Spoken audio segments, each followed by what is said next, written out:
Welcome to another edition of Unconventional Playbook, 3-point play, the triad, the triangle, whatever my fellas want to call it. That's what we are. Thanks for all the love and the feedback that we got from last week's show. Over 1,700 views, close to over 200 likes. So you guys are like what we're putting out there. We're going to try to continue to put it out there. On the 3-point play, I got my guys, Mr. Terrence Austin, and got my guy, Coach What's happening, y'all? What's going Rodney on? Young. What's up, Hot Rod? Hey, you got it, man. What's going on, UP Nation? We back. We gonna do this again. We got one coming down the line that's about to be fire. So I'm looking forward to it, man. That's why we got things going on right now. Awesome, man. Well, we got T having a little bit of technical difficulty. Come get this thing out the Hopefully, way. he can pop in once he gets his things fixed. You know, with all this technology, man, you can't live with it. You can't live without it. That's kind of the way it goes. But Hot Rod, I'll start with you, man. Since you're on the podcast right now, I don't know how much you've been paying attention to things going on here in Minnesota, but we'll start off with that to kind of give UP Nation their piece of what's going on. You know, our general manager, Kwesi Adolfo-Mensah, had his press conference, and basically he was bombarded with a lot of questions, rightfully so, about the whole Aaron Rodgers deal and, you know, what went on with that. And so he had to answer a lot of questions about that. And a lot of Minnesota Viking fans, Rodney, are really upset that Kwesi didn't close the door on Aaron Rodgers. You know, he kind of kept it open. He talked about, you know, some of the conversations that they had with them, and they said right now at this time, they kept using the word at this time. They are happy with J.J. McCarthy. They are not interested in signing Aaron Rodgers at this time. Do you think by them continuing to use the word at this time that they're making a mistake? Number one, not putting 100% confidence in the young kid. 53%. But number two, leaving this narrative out there that the press can keep coming back and talking about. Like, what are your thoughts on the way the Vikings are handling it, the way Kwesi Adolfo-Mensah is handling it? So for me, when you think about it, you're not going to totally close the door on Aaron Rodgers because of his track record, because of what he has done in his past. You're not going to close that door. And also, does it show a lack of confidence in J.J. McCarthy? Some could say that. Some could, but you have to understand is that he hasn't been on the field. Okay. And so they're going to always, a good business, which Minnesota is doing, is they're keeping the door open just in case. Just in case J.J. McCarthy starts off, let's say 1-3. Okay. Now we can still salvage our season, bring Aaron Rodgers in, because I'm be honest with you, nobody else is going to pick up Aaron Rodgers. I mean, it's a possibility of Pittsburgh. I know they've been in talks, but right now I don't think, just my opinion, and I don't think that Pittsburgh is really like all bought in to Aaron Rodgers. I think they're going to try to possibly grab Jackson Dart in the draft if he is there.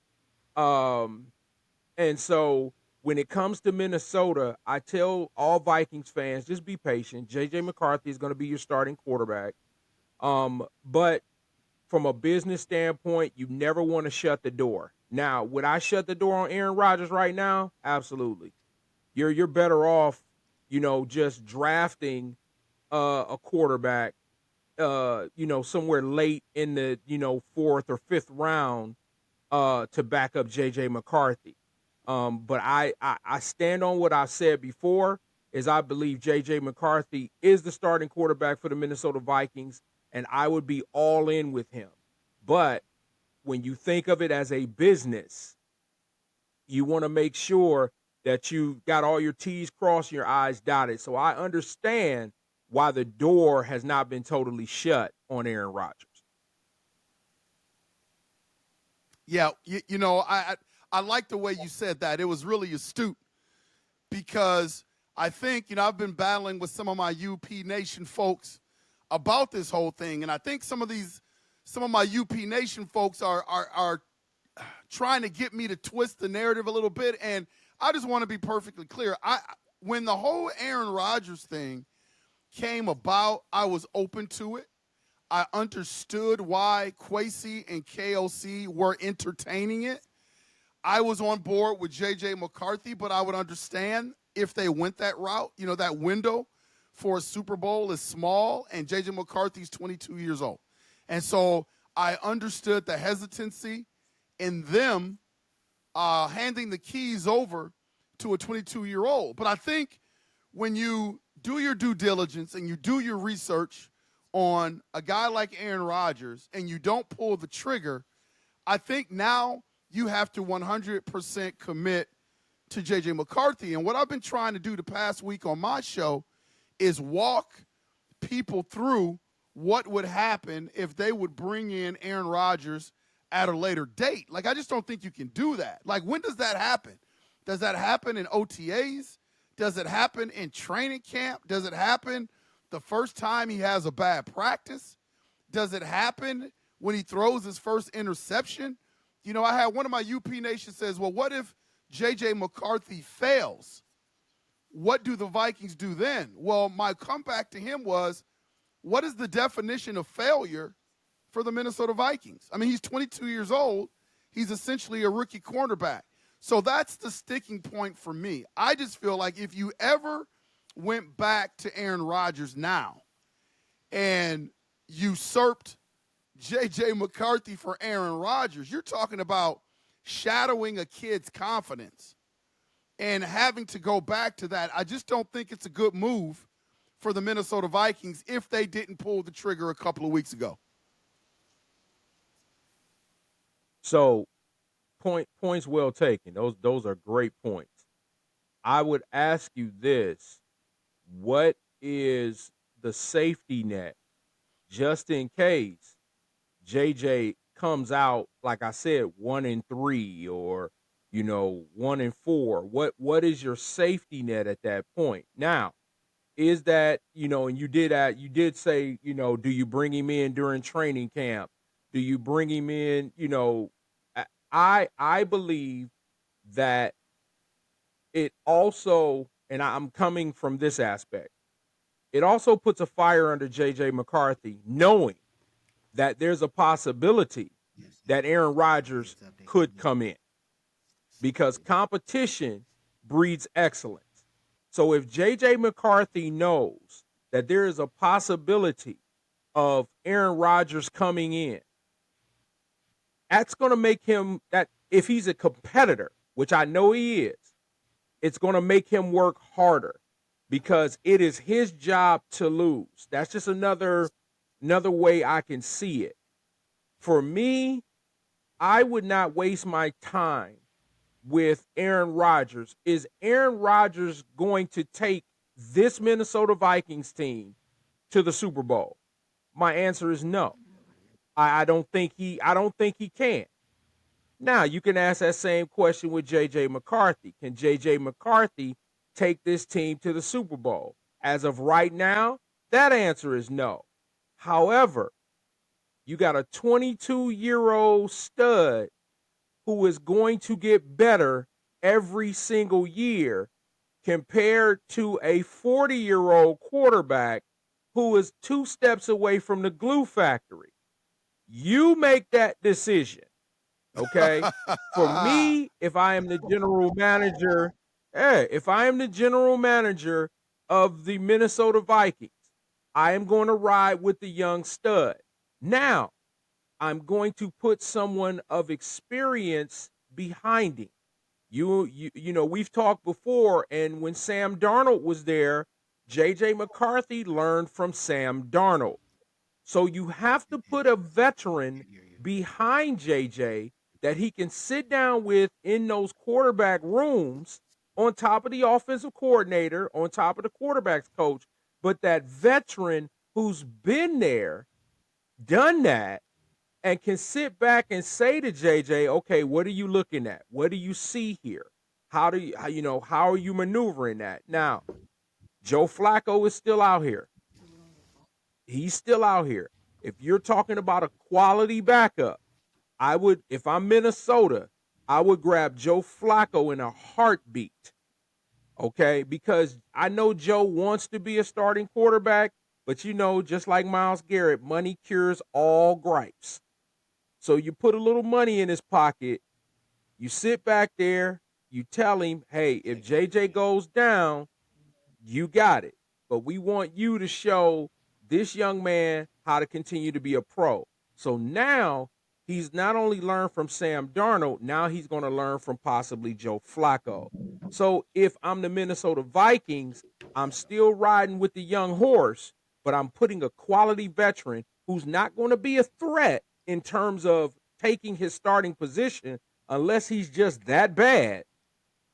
But he's able and he's humble enough, so just like Joe Flacco, to be able to develop this kid. That's what I would do.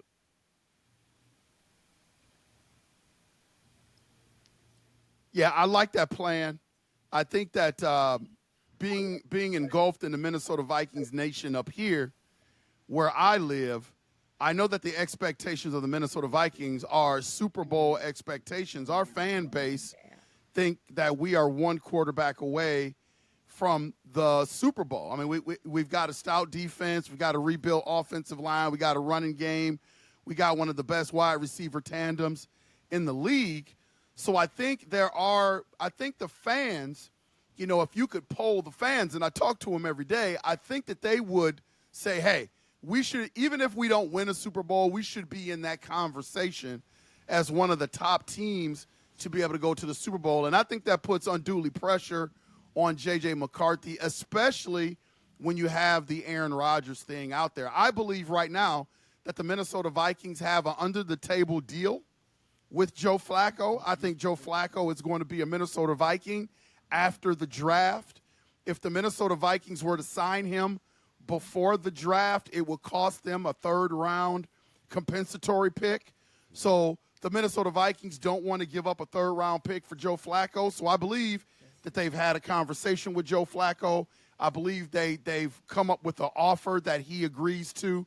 And watch after the draft. It will be immediately after the draft that the Vikings will announce that they've signed Joe Flacco as their backup quarterback. I think where my only critique of the Minnesota Vikings and their organization is they just need, like you, Rod, I agree, they just need to shut the door on Aaron Rodgers. So now this young man knows, hey, they are ride or die with me with a veteran backup. I think that's the way the Vikings need to approach it. Why they're not doing it that way, I don't know, because you can't bring Aaron Rodgers in later in training camp or when JJ has a bad game. Like, that's not smart practice there. So I just think the Minnesota Vikings need to 100% commit to this kid. Let him fail. Like, I'm one of these guys where I want JJ McCarthy to be our guy, but I'm also realistic that he's got to cut his teeth. He's got to develop. So I'm going to roll with him when he shines, and I'm going to roll with him when he's not as good. And I hope the Minnesota Viking fan base does the same. But I heard a little bit of something, Rod. I heard that there was a sighting in Cleveland. Not necessarily Cleveland, but in Westlake, Ohio, a former Minnesota Vikings quarterback showed up in town, Mr. Kirk Cousins, who is still an Atlanta Falcon quarterback, backup to Michael Penix Jr. right now. A lot of people are like, what is he doing in Ohio, in the suburb of Cleveland? So I thought, well, rather than I answer that question, I'm going to have my guys on this weekend. So, Mr. Rodney Young, Kirk Cousins sighted near Cleveland, big deal or no big deal? This is absolutely the worst kept secret of all time. So let me break it down to you guys. Let me break it down to the UC Nation. Kirk Break it down, Cousins Rod. came to town.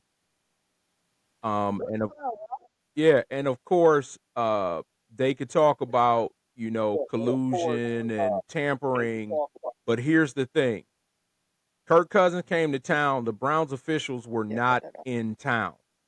So Kevin Stefanski was watching Jackson Dart, and Jimmy Haslam and the Haslam Corporation, their group, they were at Penn State. They were in Pennsylvania talking to Abdul Carter. So they weren't there. So you can't say collusion. Now, one of the things that I got was possibly I can see both Kirk of them. Cousins was in town getting a Corner, right. physical. Because the Cleveland Clinic, there is a Cleveland Clinic in Westlake. So it is a possibility that he was there to get a physical. Okay. All right. Because Cleveland Clinic is known all over the world. You know what I mean? And so, Yep. So with that, he was there. And now, do I believe that the Browns are going to make a move for Kirk Cousins? Absolutely. Kirk Cousins is still under contract with the Atlanta Falcons, but he has let Atlanta know, I don't care how much money you pay me. I don't want to be here. However, there's that word. However, the Browns are not going to, at least to my knowledge, trade a third-round draft pick for Kirk Cousins. They're not going to do that. Heck, they still trying to decide on whether it's Shedeur Sanders or Abdul Carter. Okay? So the last thing they want to do is throw away a third-round pick for Kirk Cousins. Okay? The last I heard, the Browns had offered Atlanta, I think, a fifth-round pick. Okay? A fifth-round pick. So, was it coincidental that Kirk Cousins was seen in Westlake? No, it wasn't. That's why he took all the pictures. That's a hell of a coincidence. He wanted Atlanta to see. I can't wait to hear what T has to say about this. Yeah. Go ahead, T. Hey, can y'all hear me? Oh yeah, you're good, man. You're here. Okay, yeah, I had to resort to my phone. Coach, like I said, I think that was just internet social media fodder, okay? Internet social media fodder. Somebody saw him there, took pictures and say, oh, wow, he's in town, to talk to the Browns, blase, blase. I think, again, that was just a bunch of young amateurs who picked up on that and it spread like wildfire. Again, he belongs to the Falcons. He's untouchable right now at the moment. We're desperate for a quarterback. So if we saw Superman at the Chipotle in Westlake, Ohio, we claim him. We're desperate. We're desperate. We need someone. We need somebody. So that's what that's all about. I'd love to have Kirk. I really would. But right now he's signed to the Falcons until down the line, maybe, into the season, maybe we can grab them. But right now, again, that's just internet, social media at its best. See, I agree with it. Things now in the internet society, things can get blown up. But I've always said this. I really don't believe in coincidences, fellas. And I like T. I like what you said. I also like what Rod said. And I think both things can be true at the same time. Like, I do think it was purposeful. I don't think that Kirk Cousins was in town to have anything to do with the Browns. Like, I don't think he was there, signing a contract or, looking at houses. I don't believe that. Although this same thing happened when he was a quarterback for the Vikings. He was seen in Atlanta with a realtor before the Atlanta Falcons could even touch him.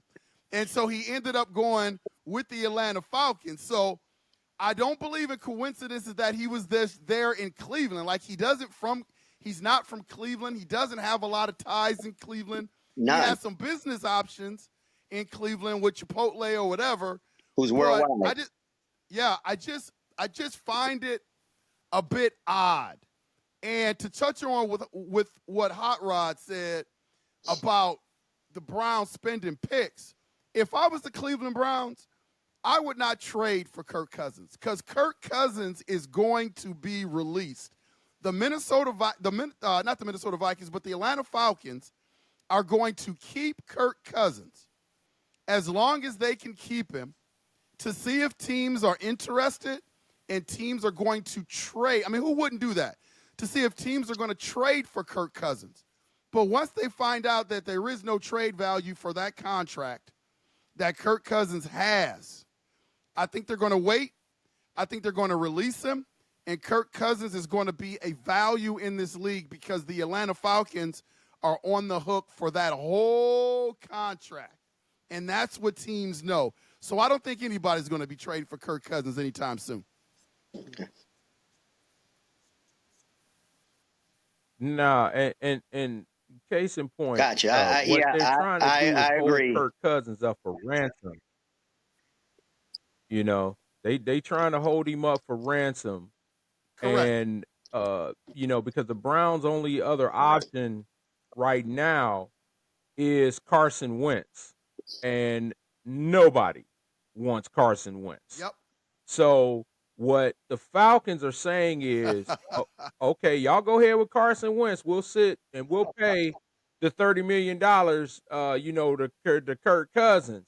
And they're basically trying to call the Browns bluff because they know the Browns are the only team that wants Kirk Cousins. They know Pittsburgh doesn't want him. So they know that the Browns, so that they're playing games with the Browns right now. That's what they're doing. And so the Browns are coming back and playing games with them. For me, Coach, T, I do agree. It's a real coinky dink that Kirk Cousins shows up, any place in the country he could have went. He showed up in Westlake, Ohio. I just think That's something's right. brewing. Do I believe that he has had conversations with the Browns? Absolutely. Absolutely. I believe he has. But they can't make it seem like that they've had contact. And yeah, there's a little bit of internet hoopla going with it because he was cheesing from ear to ear in these pictures when you look at him. You know what I mean? He wasn't trying to hide that he was Yeah, in because at the end of Cleveland. the day, it's all There's entertainment. It's something to entertainment at the this. end of the day. That's right. Mm-hmm. Yeah. Yep. It's really Absolutely. perplexing to me. And then again, and here's what I really wanted to get from you guys because, I'm far away from it. I follow the Browns, but I've heard conflicting reports. I've heard from some of the national media that the Browns are all in on Shador. Like they are going to pick Shador with the number 2 pick. And then I hear from other media pundits, some of the local guys in Cleveland, some of the national guys, that it's going to be Abdul Carter. Like it seems, one day is this, one day is that. Where do the Browns go with that number 2 pick? What are your thoughts? I'll throw it to you first, T. Go ahead, T. Again, like I told you all a couple weeks ago, I like the kid out of Miami. I really like him. From what I'm hearing, the national pundits are saying that Shador is going to go to the Giants. Okay, he's going to go to the Giants where he can learn behind, Russell Wilson and Jameis Winston and not be in a rush to take the field. So they're saying, the national pundits I'm hearing saying that he's going to go with the Giants and he can hold a clipboard for a year and learn. Our local guys, the guys that I listen to on KNR and 92.3 The Fan, they're wishy-washy. They're back and forth, and not really, really sure. Again, I wish we could grab the guy, out of Miami, but it looks like Tennessee, has the upper hand with that. So we'll just, have to wait and see. That's where I stand. I think Shador is going to get picked by the Giants. I really do. And that'll be a good pick for them because, again, he won't have to rush to get on the field. Okay. Rod, what do you got with that one, man? So that's a good call, T. I'm gonna come on the other side of this. I believe that Abdul Carter is possibly the play. to appease Myles Garrett. I really also believe that Jackson Dart, if he is on the table around 25 to 33, because they actually have the 33rd pick, the Browns, I think, are willing to trade up to get Jackson Dart. I think they like him a lot. They also, it's another young man. I might be mispronouncing his name. He's coming up real quick. I think it's Tyler Slot, something like that. They really like him, but he's had a big time injury history.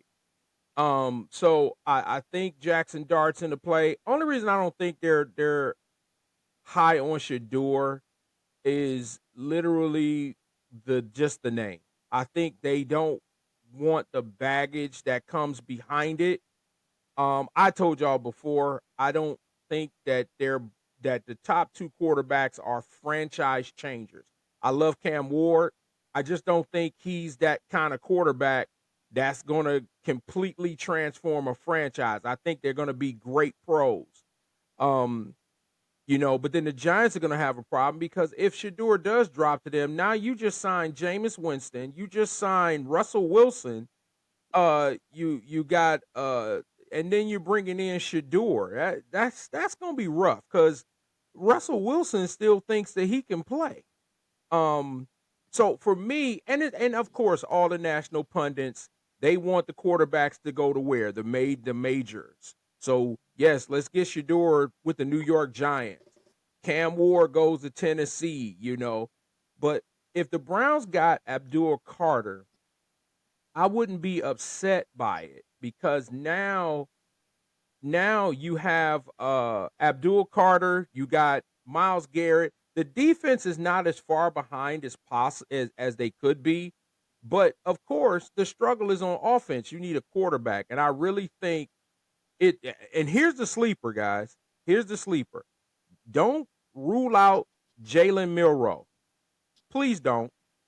Please don't. And what does that mean? That means the Browns will trade. They'll not trade down, but they'll grab Abdul Carter, and then they may grab Emeka Ibuka. I'm just throwing a name out here because he's an Ohio State guy, and I wish they would draft him. But then they would take a shot on Jalen Milroe because they know he's a developmental guy. And the Browns are a team that's a couple years down the line. They're not going to be a right now team. Even if they did get Kirk Cousins, they're not going to be a right now team. So Abdul Carter is on the table. But to be perfectly honest, because of the inconsistency with the Browns organization, nobody really knows.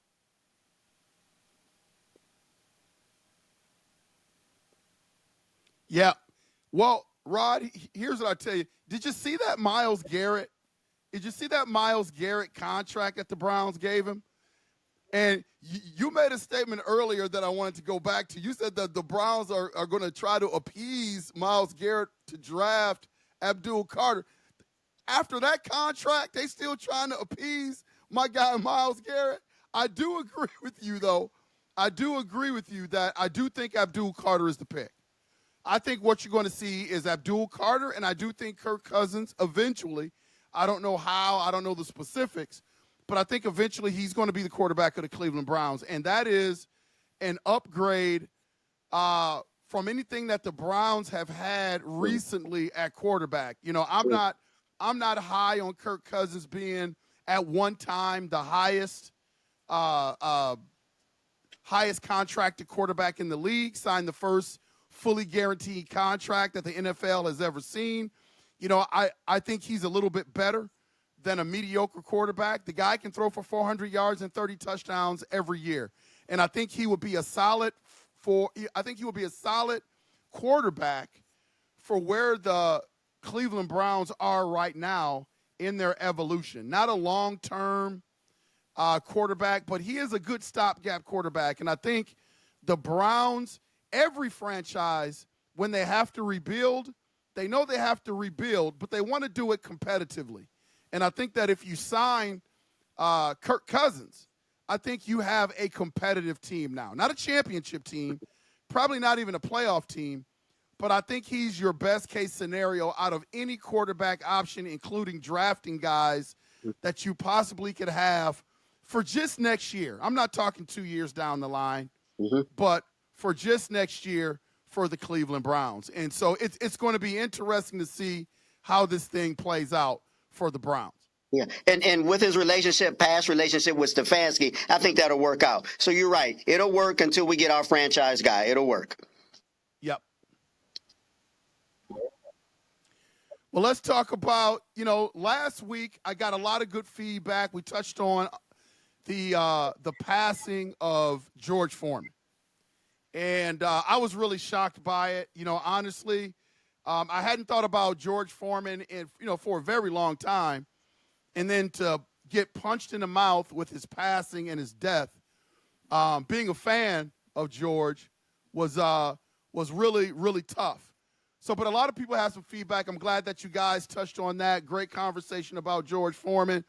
So I know we're going to dedicate a show to more boxing stuff, but I wanted to bring another boxing element into it. So many great fighters, guys.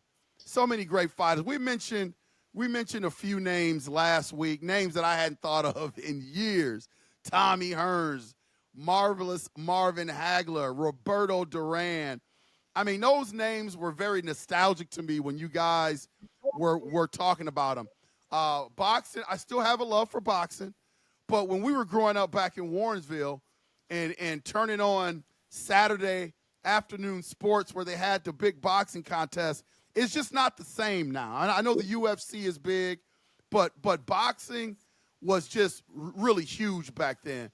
I wanted to give you guys just an opportunity to talk about who you possibly think, out of all the boxers that you've seen, some of the boxers that you think are the best pound-for-pound fighters that there have ever been.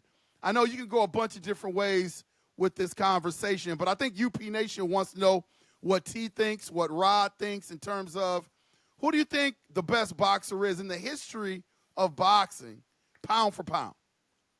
Let me go before you, Rod, because I think you have more of a knowledge than I do. But I would say who it should have been Mike Tyson. Okay, it should have been Mike Tyson if Customato could have. How would I put it? If he could have stayed around longer and been in Mike's life, because he gave Mike structure. He gave Mike purpose, okay? And he was someone that could limit the distractions in his life. So had Gus D'Amato, lived and been around, I think it could have been and should have been Mike Tyson, okay?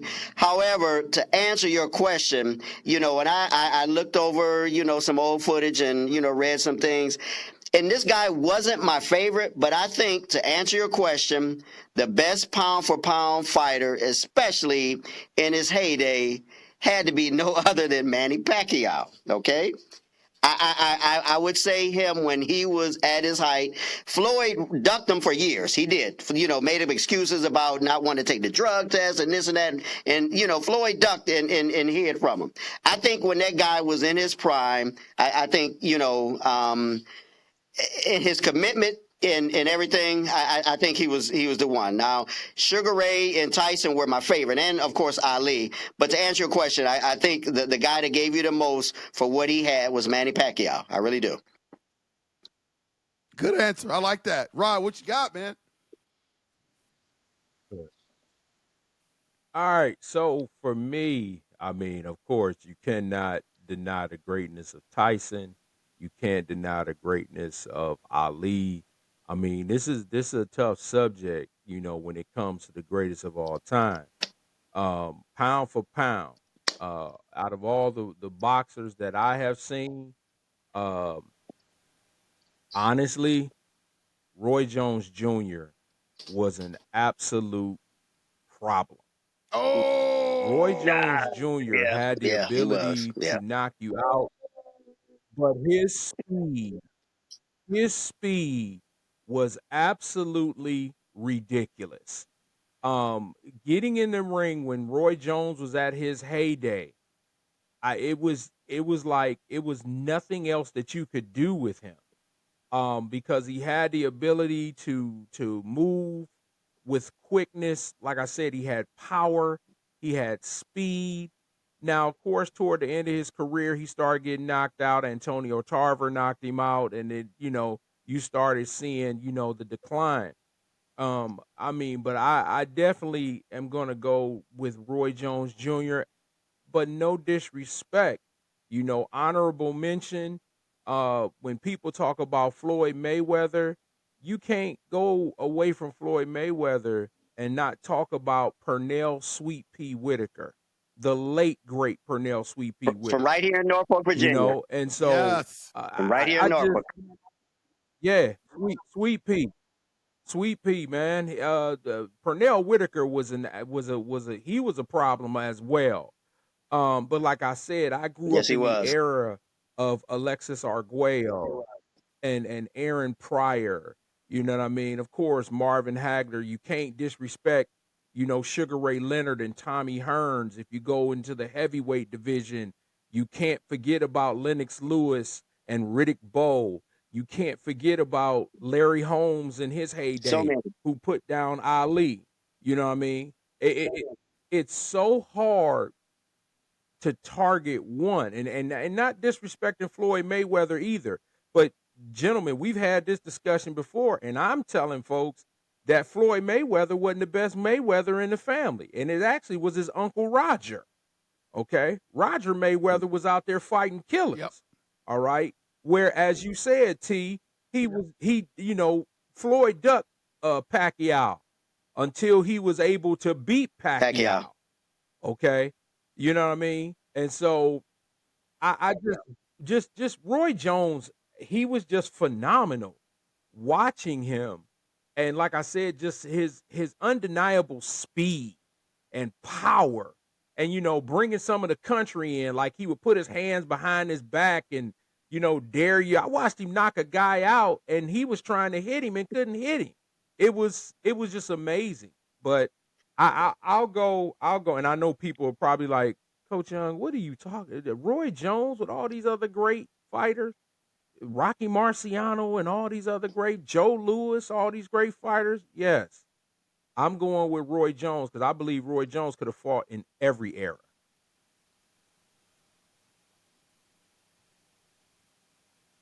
Okay. Yeah, I love the Manny Pacquiao take, and I'm right there with you. I love the Roy Jones Jr. take. But when I look at, there's so many great fighters, man. I mean, I don't think you could have a wrong answer to this question. To be honest with you, Floyd Mayweather in anything, in any sport, it is really hard to go undefeated in anything, man. Mm-hmm. I just to not get caught one night, one day, one time.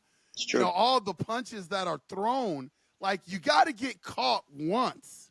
You got to get caught once. All the greats, when you talk about all the greats kind of got caught once. They did. Like They we never saw Floyd really get caught once. I thought it was really beneath him when he was trying to get the paycheck. And listen, I don't fault anybody for trying to get a paycheck. When he fought the UFC guy, what's his name? I can't remember his name. Conor McGregor. Conor McGregor. There Conor it is. McGregor. When he fought the UFC, I mean, that was kind of a circus. That was a circus. I thought that tainted, his legacy. I thought that was beneath him. But again, it was a huge paycheck. So, let me slow my roll with that because he got paid a lot of money. But I got to go with Floyd because he looked all the challenges in the face. And I do agree with you, fellas, that he did duck Pacquiao. Everybody wanted to see that fight, and he would never put pen to paper. There was always some excuse about why he couldn't fight Pacquiao. So I totally that's the agree one with you time fellas he on would have that. got caught, Lionel. If he would have fought him in his heyday, he would have got caught that one time. He would have. Yeah. So, but, for me, pound for pound, and again, man, I think you could go a lot of different directions. I think it's a great subject, and we're going to dedicate a show to boxing because I swear, man, we could talk about this. I could talk about boxing for about 2 hours. And I know that there's a a circle of UP Nation fans out there. I get it in the comments and in my emails and stuff that they're like, man, you guys should talk more boxing. We're definitely gonna do that. But mine would be Floyd Mayweather Jr. pound for pound, best boxer that I have seen. I didn't get an opportunity to see the Joe Lewis's and the Rocky Marcianos and all. That was So I before our can't. time. Yeah, visually, I can't see that. I'm sure those guys are absolutely fantastic, but for my money, it's Floyd Mayweather Jr. I wanted to touch on the subject. T, you and I had a conversation a few months ago about this, and I thought it was really intriguing. The question that you asked me. You sent me a text message one night, and you asked me who's the team in Minnesota, I believe it is. Like who are the fans most passionate about between the Twins, the Vikings, Right. the Timberwolves, the Lynx, Right. all Right. the sports team in town? What is the team? And Right. so I took that conversation and I started looking at different states. And I start asking that question about each state. And it's really an intriguing question. Mm-hmm. So I think we should touch on this every time we record, because I would love to Right. get your guys' thought. Right. The first city that I want to touch on is Boston.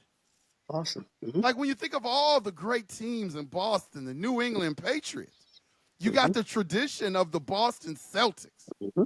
You got the Boston Red Sox, Fenway Park, the Green Monster. Mm-hmm. When you look at Boston, what's the team in Boston? I mean, you got so many great teams. Yeah. Yeah. Like when fans think of Boston sports, Yeah. what is the team in Boston that's number one? Yeah, it's the Red Sox, and they had that conversation about 3 days ago, trying to come up with what's the best baseball city on opening day. And the best baseball city is St. Louis, bar none. Okay. Second to the, St. Louis Blues, their hockey team. But they, touched on other cities like what you said, Boston and other places. And to your question specific, yeah, in that area where you got the Celtics who have all those championships, you got the Patriots and you got the Red Sox. And of course, when it all is said and done, Boston is a baseball town. Boston's a baseball town. Cleveland is a football city, a football town. If the Browns ever win, everybody will be there. Washington, D.C., that's Washington Redskin football in D.C. That's the biggest thing. And they not too long ago won a, World Series with the Nationals. And, they got the old history with the Bullets. But Washington is a football town, just like Cleveland's a football town. Here in Virginia, it's Virginia Tech football. That's the biggest thing. Second thing is Washington Commanders, football. So yeah, that's how it goes. I have sailors from Texas. I asked them what's the biggest thing in Texas, and they say high school football is the biggest thing in Texas, followed by the University of Texas and then the Cowboys. But yeah, it's it depends on the region. But to answer your question, yeah, Boston, that's Red Sox Nation, and even up until that time where they had never won the World Series again, it was all about the Red Sox in that area. Wow. Mm-hmm. Ryan, what do you think, man? Well, I mean, that's a good point when it comes to the Red Sox, because the Red Sox have been a fabulous team for years. However, I'm a basketball dude. I think when you go to Boston and you poll people in Boston, they will talk about the Celtics, and that being because of I believe they got 17 championships now, because of the championships that they had. It's not poo-pooing on the Red Sox. I agree with T, honestly. I do. I agree with him. When it comes to, the Red Sox Nation. But there is a percentage that if you start polling Bostonians, they're going to talk about the Boston Celtics before they talk about the Red Sox. And then you can't deny the Bruins, because they do hockey there too, but they love their Bruins, but the Bruins have been down for a while. But when it comes to the top two teams in Boston, it is the Red Sox first and then the Celtics. I'm just doing that point counterpoint because I want to make this a little bit more interesting because T is absolutely right. It actually is the Boston Red Sox, but I will go on the opposite side and say the Celtics. And no, he's right. The Cleveland is a football town. Although football there stinks right now, it's still a football town. I believe that the people of Cleveland would trade that 2016 championship for a Super Bowl. Okay, just my opinion. Um, and so I said here in Arizona, they love the Cardinals here, regardless of how good or bad they are. And then it's Arizona State University Sun Devils football that they love here. Now, because I'm so close to California, we have a group of Raider fan that's here. We have a group of Cowboy. We have more Cowboy fans here than I think Cardinal fans. It's crazy. And also, believe it or not, Arizona is the biggest Browns backer in the country. Hmm. They have the biggest Okay. Browns backers here in Arizona than they do anywhere else in the country. And so there is a large contingent Okay. of Browns fans out here in Arizona because they call this Cleveland West because a lot of people who transport to Arizona come from Cleveland. So yeah, but to answer your question, yes, I agree with T. I think it's the Red Sox, but the Celtics are not that far behind. Gotcha. Yeah, Okay. I'm on this subject. I'm going to acquiesce to you guys because and this is why this topic is going to be really fun every week, guys, because I know you guys have a lot of knowledge in a lot of different areas. I'm really focused on my team. So when I started to look at the different states and the different cities around the country, man, I really had to think about that. Like, I think T is absolutely 1,000% right when it comes to the Boston Red Sox being the team in Boston. And you know, people in Boston, if you watch this show, chime in, put it in the comments. You know, are we right saying that the Boston Red Sox are the team in Boston? For me, it's hard to think when the Patriots were at their peak winning Super Bowls with Belichick and Tom Brady that the Patriots didn't usurp them, so to speak. Yeah. But when you're strong in your traditions, I agree with Rodney said something really profound, and this could be a podcast itself. Would you trade the Cavaliers championship for a Browns Super Bowl? I had never thought about that until Hot Rod just said that. That's a great question. That's a great question. So I acquiesce to you guys. I agree with you. Let's make it threefold. I agree with you. I think the Boston Red Sox are the team in Boston. But we're going to touch on this subject each week when we come on. We'll have a different city, different state, or whatever. Last thing we got to touch on, fellas, before we get out of here, man, is I don't know if you guys have been paying attention. Matter of fact, I know you guys have been paying a little bit of attention. If you look over T's left shoulder, he's got the books there. He's got the Stephen A. book. He's got the LeBron James book. What is going on? What's your take? I have a take on it as well.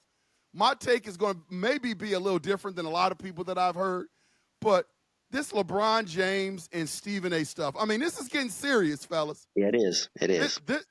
This is getting serious. People talk about swinging on each other and all that. What's your take on the schism that's going on between Stephen A. and LeBron James? Let me go first, Rodney, if I could, please. First and Go ahead, T. foremost, if Bronny was Bronny Jones, he'd still be at USC playing at USC 12 to 15 minutes per game, okay? If he was Bronny Jones. Now, fast forward a little bit. When they got into when LeBron set the stage to confront Stephen A, at Madison Square Garden, I believe that's where they were, to confront him about talking about his son, that should have ended it right there. And I love the way Stephen A handled it, okay? Because remember, a day or two before, he had just got paid by ESPN. So he Yes. was very, what's the word I'm looking for? Very professional. He's, listened to what LeBron had to say, and then that was that. Fast forward, LeBron goes on the Pat McAfee show and then just starts it back up and, going after Stephen A and this and that and this and that. And I think at that point, that's when it, unfortunately, it got personal. It got personal. And even McAfee threw LeBron under the bus a couple days later, or a day later, say, hey, man, he came on the white guy show, came on my show. Yeah. Yeah. So how would I put it? Bronny James is in the NBA and he's subject to the smoke. Okay, who was that gave him the smoke when they played Philly? Tyrese Maxey gave him the smoke. Gave him the smoke, and that was when Stephen A. first came out and said, "Hey, man, this guy isn't ready. He isn't ready." And hey, he just talked about his play on the court. He criticized his play on the court, and of course, LeBron got upset. Now remember, LeBron said, back when that Bronny is better than half the guys in NBA. Well, Tyrese Maxey showed it. No, you're not. No, you're not. Okay, so again, but where they are now. Stephen A. saying stuff about LeBron not being at Kobe's memorial service. And then, he took a shot at him about him not being at Dwayne Wade's presentation. Now it's getting personal. Okay. Now it's getting personal and it's below the belt and it's getting ugly. So I'm a LeBron fan. I am. However, again, you said Bronny was better than half the guys in NBA. So folks like Tyrese Maxey and Stephen A. and others are going to come after you. They're going to come after you because at the end of the day, Bronny's a professional and he can be critiqued just like, all the rest. Stephen A., I appreciate his grind. I'm not that much of a fan of his, but I appreciate his hard work ethic and his grind and the fact of how he goes about it. And he's being a journalist, and journalists are sometimes going to tell players what they don't want to hear. But we know these guys don't want to hear any criticism. They just don't. They don't even want to hear from Charles and Shaq and Kenny, who played the game. They don't want to hear it from them. So it's something. But that's just my take on it. And hey, that it is. So what you got to say, Rodney? I can look at you and tell. I can look at you and tell. Go ahead, Rodney. So gentlemen, give me uno momenta. So I call this the LeBron James petty tour. Okay. The reason I call it the petty tour is because what you're seeing right now is who LeBron James really is. Okay. We've gotten through 20 years of him taking the high road. He has now decided to bring his petty Akron side out. Okay? Now, I know if people from Akron, Ohio see this, they will get upset. Akron and Cleveland never got along. That's why LeBron has always said, I'm not from Cleveland, I'm from Akron. If you've grown up in Cleveland, you know that there's always been some type of beef between Cleveland and Akron. All right. Now, having said that, everything LeBron James has done to this point has been strategic. All right. The only person that honestly should have spoke on anything being said about him hasn't said a word, and that's Bronny.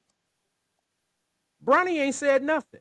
He went out the next night and he put up 39 points in the G League. He put up 17. It was at garbage time, but it was still 17 in an NBA game. All right.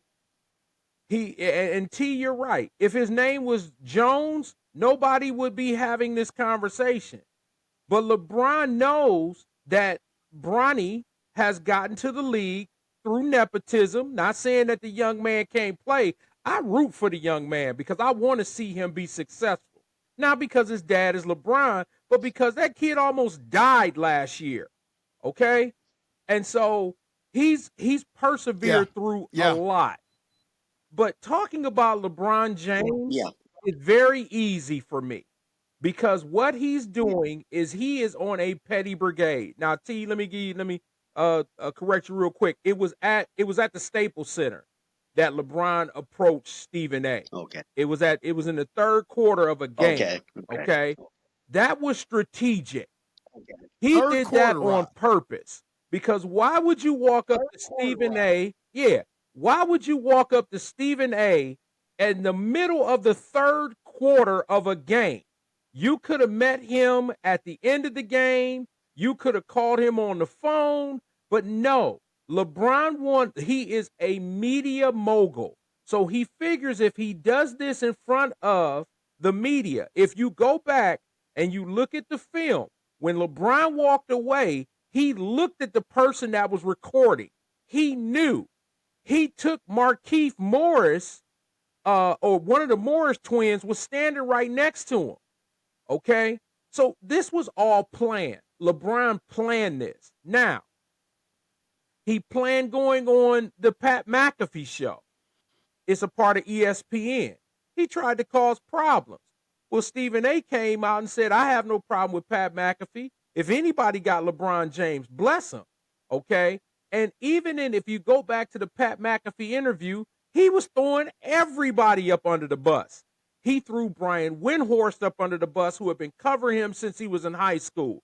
He threw that Cavs team that he took to the NBA Finals, I believe it was his rookie year. He threw those guys up under the bus. LeBron James is on a petty brigade, okay? He said, me and Michael Jordan don't have a relationship because because I'm possibly a current player right now. That's why he ain't talking to me. No, he's not talking to him because he don't like him. That's Michael Jordan. He ain't got time for that stuff, okay? So LeBron James is telling half-truths, y'all. I'm being honest. I loved it. I've watched him since he was 17 years old. And I've cheered for him. He brought Cleveland a championship. I feel like he should have a statue out front of the arena. He's earned that. However, this right now and what he's doing right now, going after a reporter and trying to say that I'm protecting the game. No, you're not. You could care less about the game. Why? Because then you would come up with a solution on why the All-Star game is trash. You would have come up with a solution on why the dunk contest is garbage. Okay? You would have participated in either one of those to get the league back up. And then, gentlemen, you make the most asinine statement I've ever heard. And I know you guys heard this. He said Giannis Antetokounmpo could score 250 points a game in the 70s. That was the dumbest thing I've ever heard come out of an athlete's mouth. Are you serious right now? You're talking about the 70s and early 80s. You think the Detroit Pistons wouldn't have put Giannis on his behind? Huh? Do you think Mahorn and Barkley wouldn't have took umbrage? Do you think Lou Alcindor, a.k.a. Kareem Abdul-Jabbar, would not have had a problem with Giannis Antetokounmpo?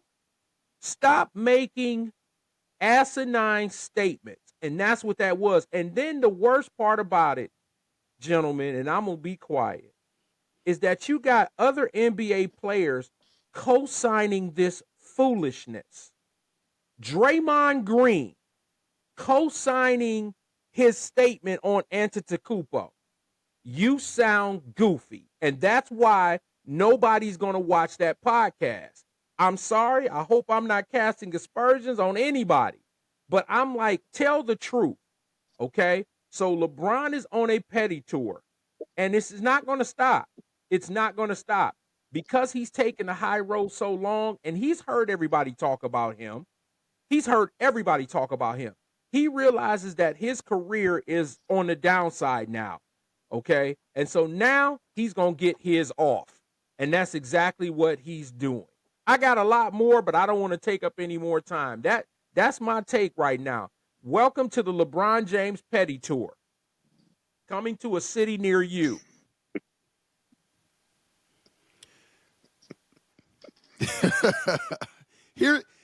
Here's my take on the whole thing. I have a little bit of different take. I won't even go the LeBron James route because I've known who LeBron James is for years.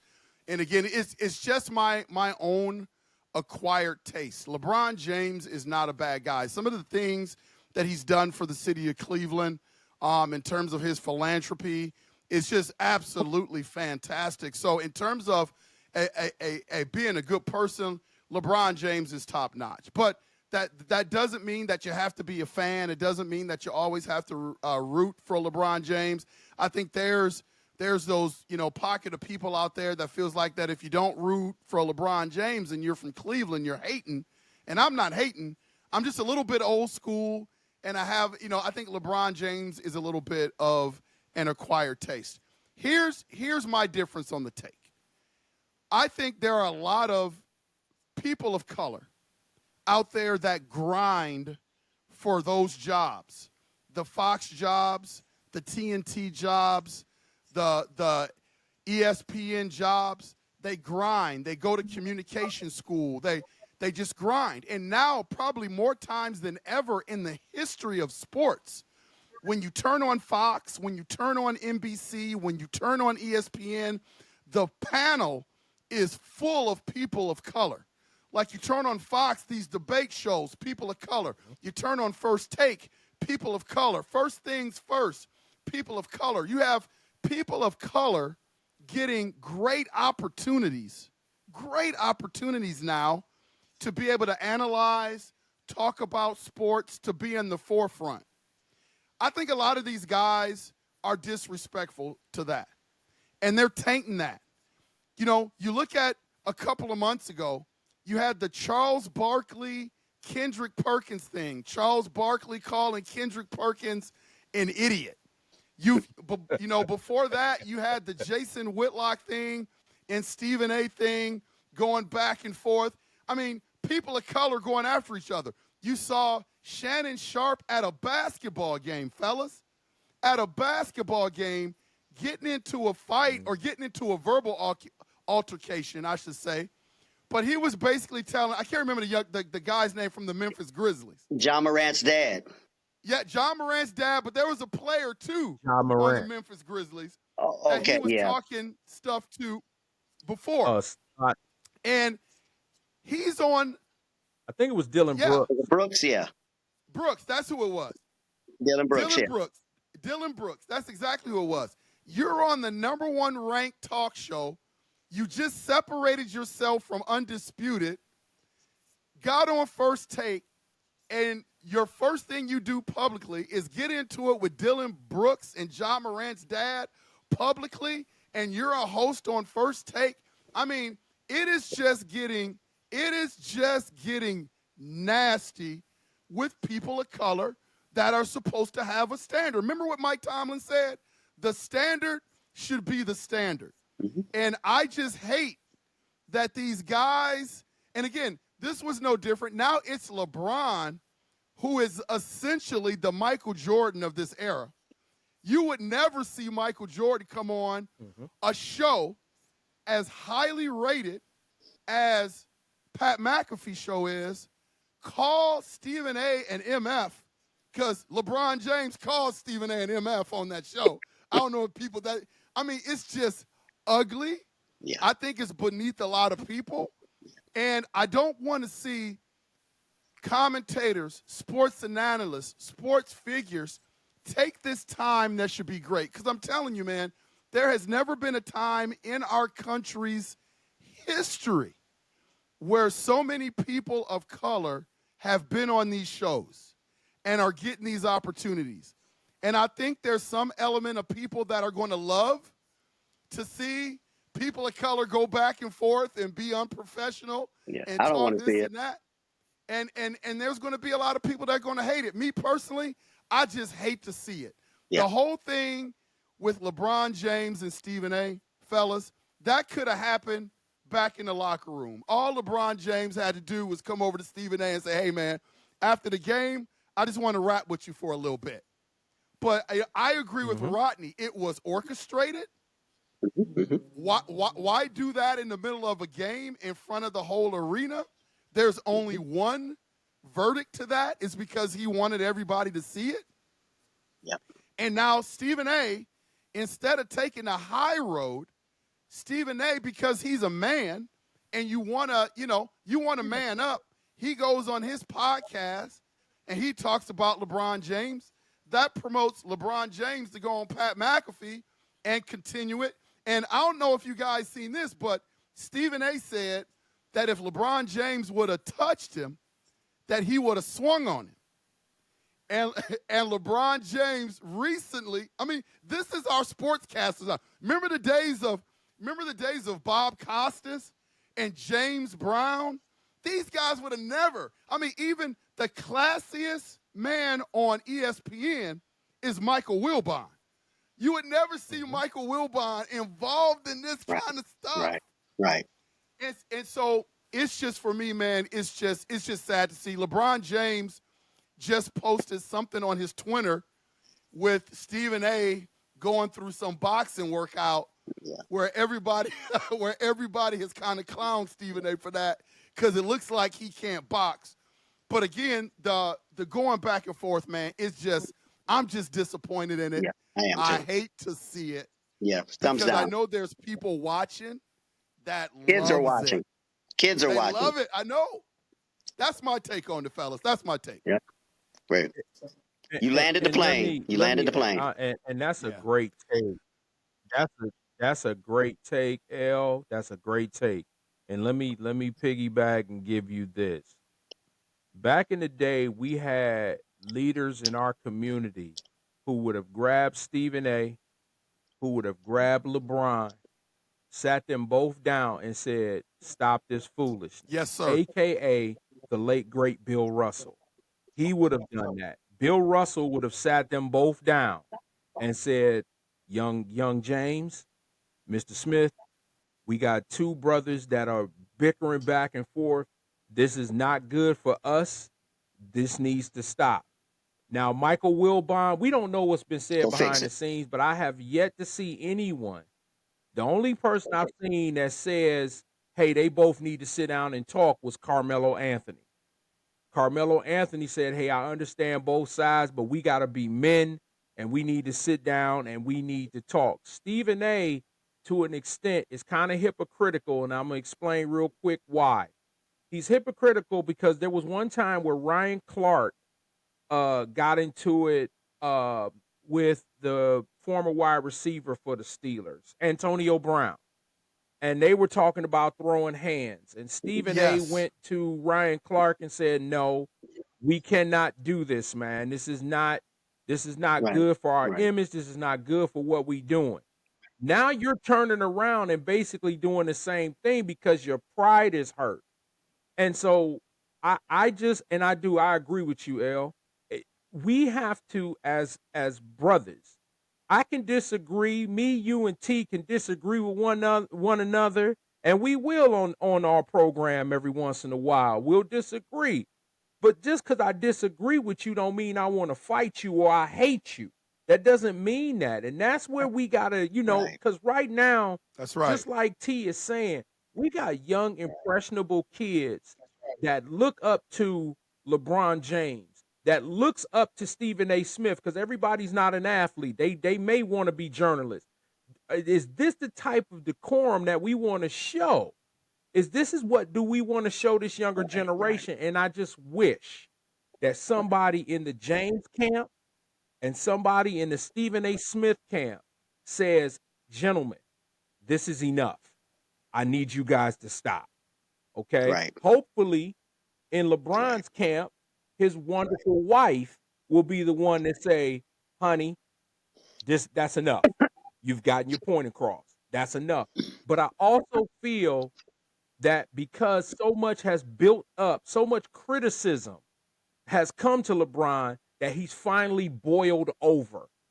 I just really feel that because it's only so many times, I can gentlemen, see that you're that. gonna take the high road when people are being critical of you. I can You see that. you know what I'm saying? So that could be a boiling point. However, LeBron James has been in the spotlight since he was 16. He should know, that you can't respond to everybody. And that's here's another topic, and at another time, is we can talk about the most sensitive superstars in sports. Because for me, the most sensitive superstar right now in sports to me is Kevin Durant. And I can explain that at another Kevin time. Durant. Yep, But KD. Yeah. Kevin Durant, you can't Yeah. say anything about Kevin Kevin Durant. Durant. Yep, KD. Nothing about Yeah. Kevin Durant. So, but that's a great take, L. I just wanted to add on to that a little bit. You're absolutely 1000% correct. Yep. I appreciate that, man. I've gotten a couple of topics. Rod has given me a couple of topics to go. That the most sensitive athlete in sports, man. That's a great topic for another show. Like Rodney said, hey, brothers, I appreciate you guys joining me today. T. Rod, thanks for jumping on and having this great discussion today. Gotcha. Y'all fellas have a good week, and can't wait for the next show.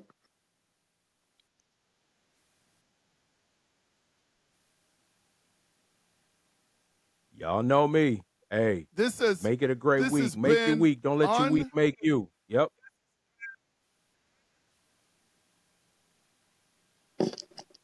Sounds good. Apologize for the little delay. We've had some technical difficulties Tough on the today, back. but we've gotten through it. We'll try to get those things fixed and ironed out for next week's show.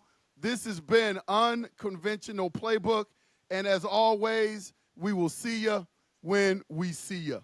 All right.